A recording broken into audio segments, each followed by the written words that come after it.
let me just save it, and then I will show you. Okay. So you can see you can basically run the flow within the designer, so you can test it and make sure it's working. Just sort of feel like a little review again. You can see we can model up forms, but one thing you might have noticed is that the form isn't tied to a lead object, or isn't tied to any object. It's just fields that you can provide.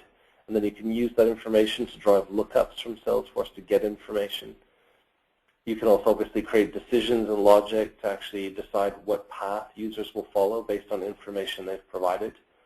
You can see that we can call out to code that a developer may have created in order to extend the way our business process works. And the code isn't in here, it's just straight input-output. You can see, again, we can do simple yes-no questions. So if you're doing a troubleshooting diagnostic style flow, you may have hundreds of these. You know, have you switched it on? Yes, no. Have they recycled this? Yes, no. Have they tried this, etc. And you can build up flows that are literally entirely just yes/no questions. And you can see also we have some plugins that we've created for you for things like sending an email, which can include file attachments, etc.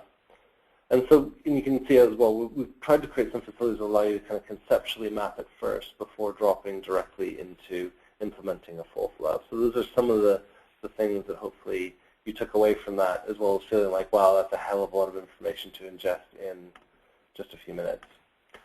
So what I'm going to do now is, now that we're kind of saying we're happy with that, or at least at the moment we're happy with that, let's get this thing up into Salesforce so we can see it running live within a Salesforce environment.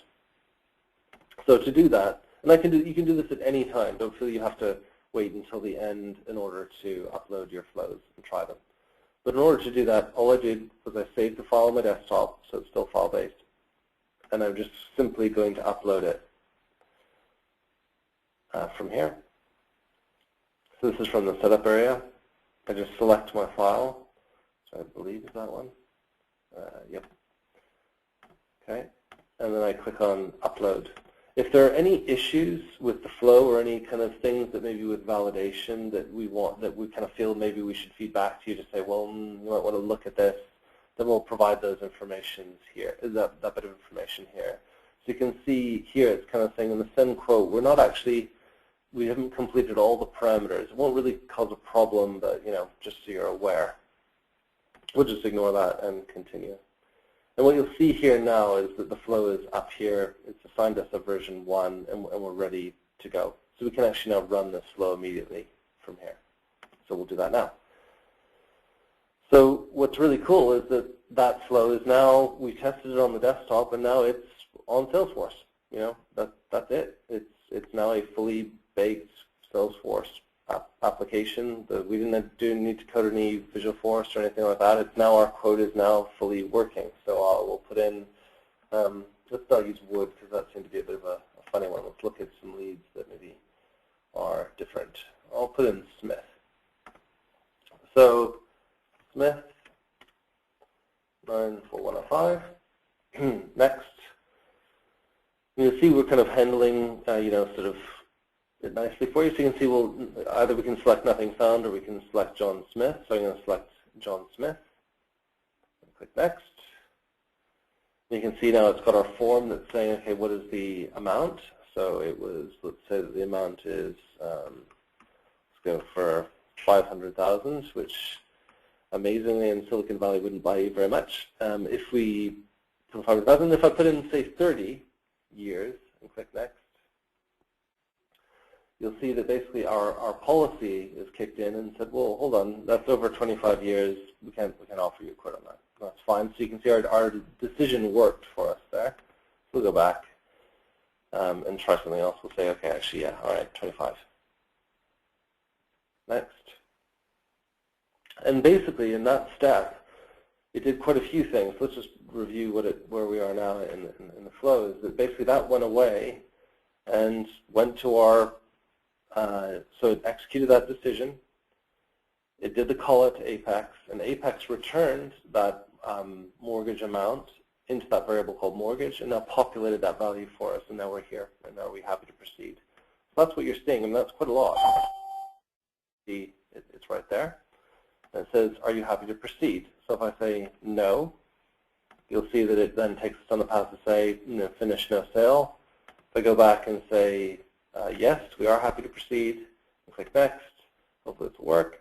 Okay. I hadn't tried that beforehand. It would send the email. So basically, that gives you a sense of the kind of the flow. Apologies for that error. I hadn't actually checked that before showing you this, but I've probably done something incorrect. Actually, it's worth noting a couple of things on the error handling, as we've just hit an error, is two pieces. One is, if there's an error, the author of the flow, the person who uploaded it, will receive an email with an error message. So you'll always be notified if there's an error. However, if you want, you can actually handle errors yourself in the flow, and you could say, well, actually, I want to handle it. So I could, for example, put a connection to say here, email problem. Maybe the call out to our mortgage service is down, or there's some sort of problem. I could put in here saying, oops, something has gone wrong. Oops, wrong. And in here, again, using this editor, we can include information, and we have something here called a fault message. So if there is an error, that will be populated with whatever the error message is. So we can provide that to the user. Or we could email that to the admin, or using another facility, or email that to the customer to say sorry. Or we can take action of some kind based on the error. So if I want to handle the error, all I simply do is drag another connection out. It automatically gives me a fault path. And that allows you to define how you want to handle faults. So maybe if you can't send the quote to them by email, you don't want to give them that fault screen that I just showed. You might want to say, well, actually, we'll just set up a task. So we'll create a task in Salesforce that will prompt us to, try it again. Or maybe we'll create a task to call them back later, or whatever it is. You can decide whether you want your business process to handle the fault, or whether you just want the system to handle the fault.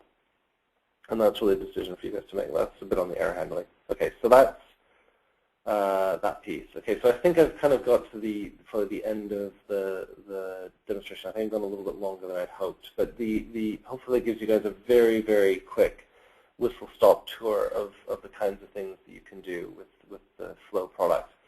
So with that, I will stop talking, because I'm sure you guys are probably reeling from that amount of information. Are there any questions on Flow? Anything else you'd like to see, or any questions in general?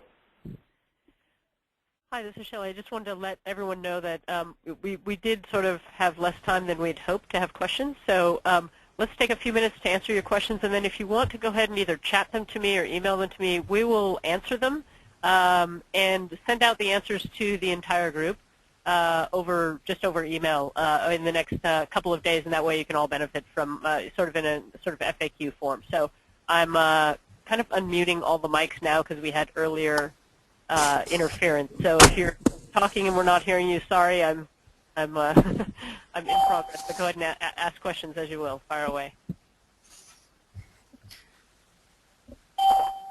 Hi, can you hear me?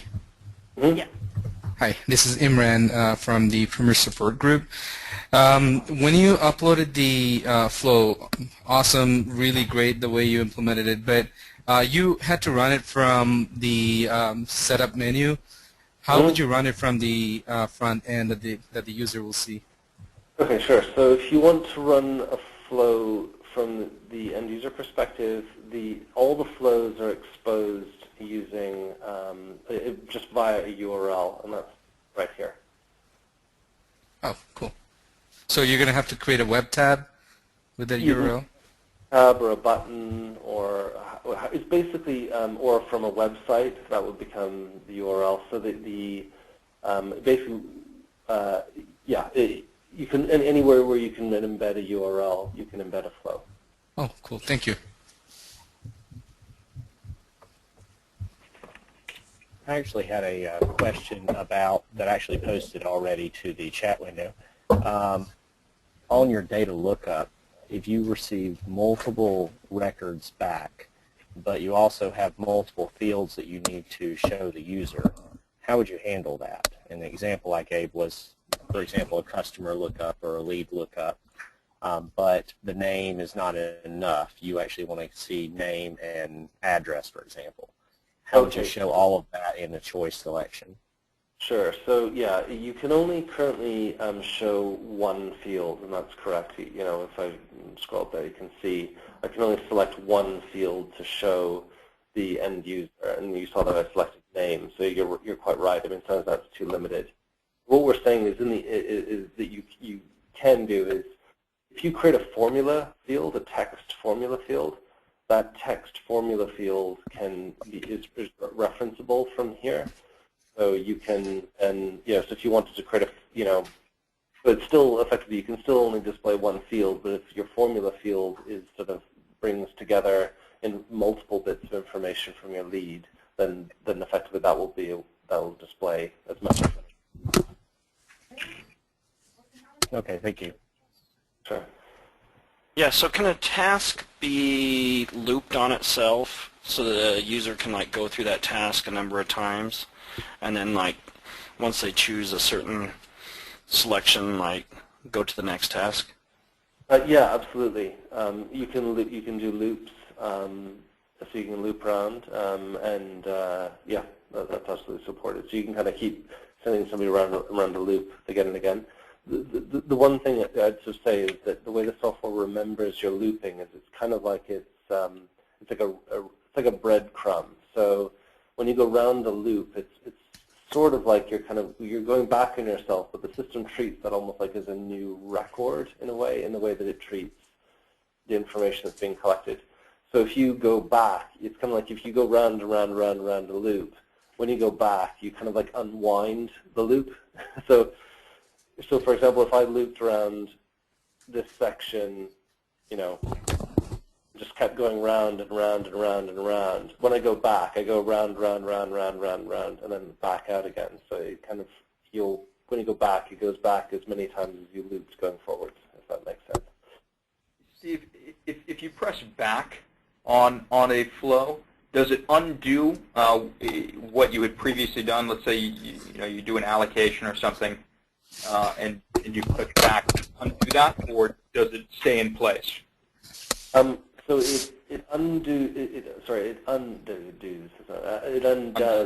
all of the all of the stuff that you've done like if you've manipulated variable values, like we're using the allocator, or if you've done some stuff with like when you so for example, if I went forward, got the calculation of the quote, and then go backwards again, that mortgage quote variable will be blank because I went back, and it'll roll that variable back to being nothing because it basically hasn't. As far as the system is concerned, it hasn't done the call out yet.